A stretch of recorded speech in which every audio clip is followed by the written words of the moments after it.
अंबेडकरवादी पत्रकारिता को आगे बढ़ाएं।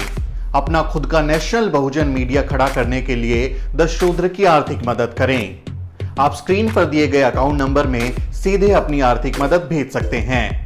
इसके अलावा यूपीआई, पेटीएम, फोन पे और गूगल पे के जरिए भी आप हमारी मदद कर सकते हैं। आपकी ये छोटी सी मदद एक बड़े मिशन को कामयाब बनाने में अहम भूमिका निभाएगी। जय भीम। हैशटैग यूपीएससी चोर है, hashtag UPSC scam, hashtag casteist UPSC, hashtag UPSC stop savarna appeasement.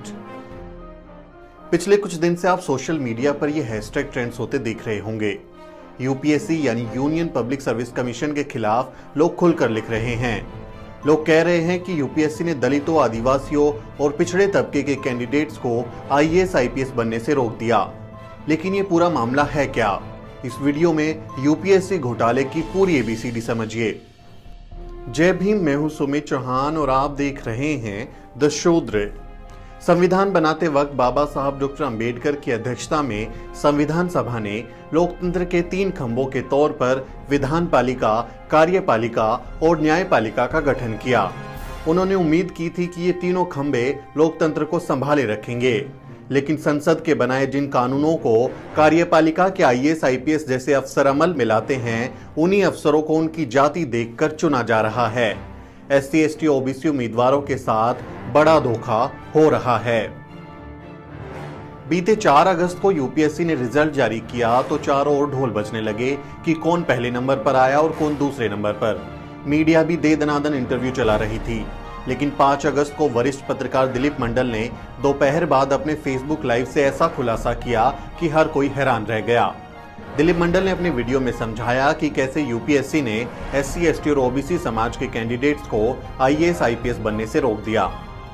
ये परीक्षाएं 2019 में हुई थी और अगर आप इसमें देखेंगे तो टोटल जो वैकेंसीज थी वो 927 वैकेंसीज थी। इसमें IAS 180, Indian foreign service 24, Indian police service मतलब IPS 150, central service group A के 438 पोस्ट और ग्रुप बी के 135 पोस्ट। आप पूरा मामला ग्राफिक्स के जरिए समझिए। 2019 में यूपीएससी ने कुल 927 पदों के लिए विज्ञापन जारी किया, लेकिन 4 अगस्त को रिजल्ट सिर्फ 829 पदों का जारी हुआ। तो फिर 98 पद कहां गए? यूपीएससी ने यहां चालाकी की। उसने 182 उम्मीदवारों की लिस्ट को रिजर्व में डाल दिया।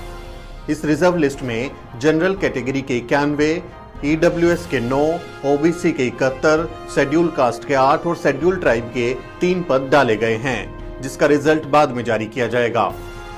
पहली नजर में आपको ये सामान्य सी बात लगेगी, लेकिन असल में खेल कुछ और ही है। इसे थोड़ा और आसान भाषा में समझिए। यूपीएससी परीक्षा के मुताबिक टॉप रैंकिंग में आने वाले कैंडिडेट्स को आईएएस, आईपीएस या फिर आईएफएस जैसे बड़े पद दिए जाते हैं। इस बार ओबीसी के कुल 251 पदों पर नियुक्तियां हुई हैं। इसमें से ओबीसी के कुल 52 कैंडिडेट्स को आईएएस, 42 कैंडिडेट्स को आईपीएस का पद मिला है, जबकि बाकी को अन्य पद दिए गए हैं। लेकिन ओबीसी के जिन कैंडिडेट्स ने मेरिट लिस्ट में क्वालिफाई किया है, उन्हें जनरल कैटेगरी में पद नहीं दिया जा रहा, बल्कि उनसे कहा जा रहा है कि आप अपनी कैटेगरी के आरक्षित पद पर ही जाइए। इसका मतलब ये हुआ कि भले ही आप 100 में से 100 नंबर लाकर जनरल कैटेगरी में टॉप किए हों, लेकिन यूपीएससी आपको जनरल कैटेगरी की सीट नहीं देगा। आपको अपनी कैटेगरी में ही सीट मिलेगी। फिलहाल ताजा रिजल्ट में ओबीसी के 52 आईएएस बने हैं। मान लीजिए ओबीसी के 20 कैंडिडेट मेरिट लिस्ट में अव्वल रैंक लाए हैं, तो उन्हें जनरल कैटेगरी में आईएएस का पद मिलना चाहिए। अगर उन्हें पद मिलता है तो ओबीसी के कुल आईएएस 52 + 20 = 72 हो जाएंगे, यानी ओबीसी समुदाय के ज्यादा लोग अफसर बन जाएंगे।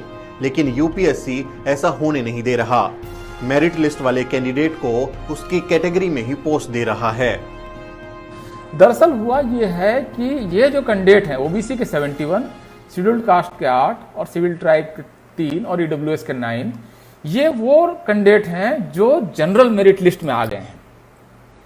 अब चूंकि ये जनरल मेरिट लिस्ट में आ गए हैं और इनको बाहर रखना है, इनको अगर ऑलरेडी ये 91 कैंडिडेट को अगर ये कैंडिडेट को एडजस्ट कर लेते हैं जनरल मेरिट में, तो जनरल कैंडिडेट की संख्या दरअसल घट जाएगी और जो जनरल कैंडिडेट जो अनरिजर्व कैटेगरी है वो सिर्फ 40% रह जाएगी।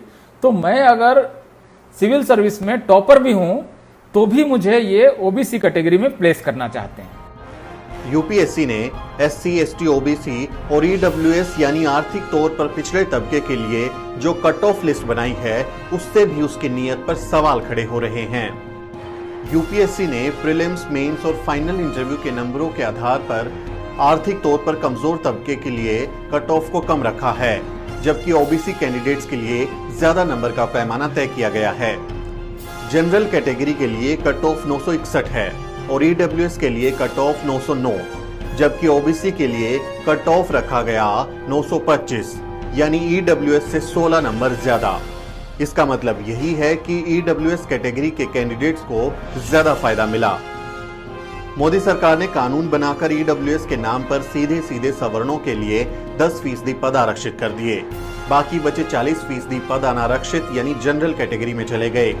लेकिन यूपीएससी 10% ईडब्ल्यूएस पद और 40% अनारक्षित पदों को सिर्फ और सिर्फ सवर्णों को दे रहा है। इसे रिवर्स रिजर्वेशन कहा जा सकता है। खेल ये है दरअसल दोस्तों कि ये जो 91 ऑफिसर्स हैं ये बाद में जो नियुक्त किए जाएंगे ये कौन लोग होंगे। दरअसल ये 91 के 91 ऑफिसर्स जनरल कैटेगरी, जनरल में भी अपर कास्ट से ये 91 ऑफिसर्स दरअसल नियुक्त कर लिए जाएंगे और इस तरह से आपका इस रिजर्वेशन का पूरा जो कॉन्स्टिट्यूशनल फ्रेमवर्क है इसका उल्लंघन हो जाएगा। यानी जिन सवर्णों की आबादी मुश्किल से 15% भी नहीं है उन्हें कुल 50% पद दिए जा रहे हैं और 85% बहुजन आबादी को कैटेगरी वाइज समेटा जा रहा है। यूपीएससी के इस फर्जीवाड़े की पोल खुली तो उसे सफाई देने आगे आना पड़ा। यूपीएससी ने अपनी सफाई में कहा, यूपीएससी की चयन प्रक्रिया के बारे में झूठी खबरें फैलाई जा रही हैं। यूपीएससी कानून के तहत चयन करता है। रिजर्व लिस्ट की प्रक्रिया दशकों से अपनाई जा रही है ताकि आरक्षित श्रेणी के कैंडिडेट्स को उनकी वरीयता के हिसाब से सर्विस चुनने का मौका मिल सके।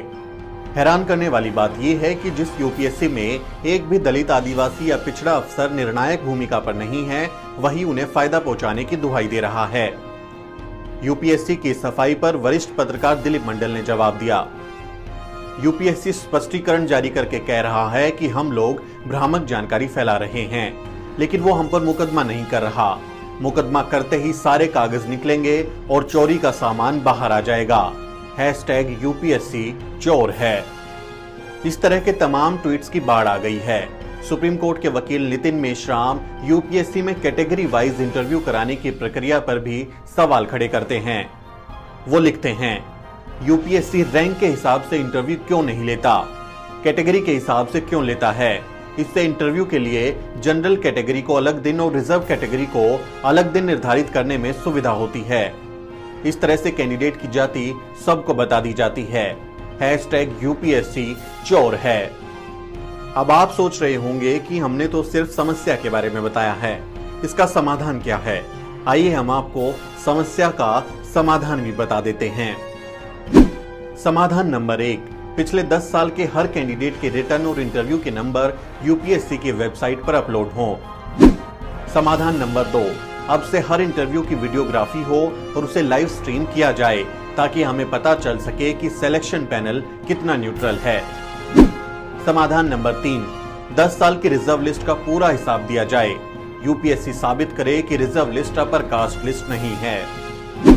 समाधान नंबर 4, हर कैंडिडेट का रिजल्ट सार्वजनिक किया जाना चाहिए। समाधान नंबर 5, यूपीएससी रिजल्ट प्रक्रिया को आरटीआई के दायरे में लाया जाए। समाधान नंबर 6, कैंडिडेट्स का जातिवार इंटरव्यू बंद होना चाहिए। समाधान नंबर 7, कैंडिडेट्स के नाम और सरनेम की बजाय रोल नंबर से सिलेक्शन होना चाहिए ताकि सेलेक्टर्स को कैंडिडेट की जाति ना पता चले। समाधान नंबर 8, चयन समिति में एससी, एसटी और ओबीसी समुदाय का प्रतिनिधि होना चाहिए ताकि प्रक्रिया पारदर्शी रहे। समाधान नंबर 9, मेरिट लिस्ट में आने वाले कैंडिडेट्स को अनारक्षित श्रेणी में पद दिया जाना चाहिए। समाधान नंबर 10, यूपीएससी को यह समझना होगा कि अनारक्षित श्रेणी का मतलब सिर्फ सवर्ण जातियों के उम्मीदवारों को नौकरी देना नहीं है। इन 10 उपायों पर काम कर यूपीएससी असल मायनों में पब्लिक सर्विस कमीशन बन पाएगा। खैर, आपको ये वीडियो पसंद आया हो तो इसे अपने परिवार और दोस्तों के साथ शेयर करें। हमारा यूट्यूब चैनल सब्सक्राइब करें, हमारा फेसबुक पेज लाइक करें और हमें ट्विटर और इंस्टाग्राम पर भी फॉलो करें। अगर आप अंबेडकरवादी पत्रकारिता को आगे बढ़ाना चाहते हैं तो डिस्क्रिप्शन में दिए गए अकाउंट नंबर में हमारी आर्थिक मदद कर सकते हैं। मैं हूं सुमित चौहान और कैमरे के पीछे हैं मेरी सहयोगी अजरा परवीन। जय भीम।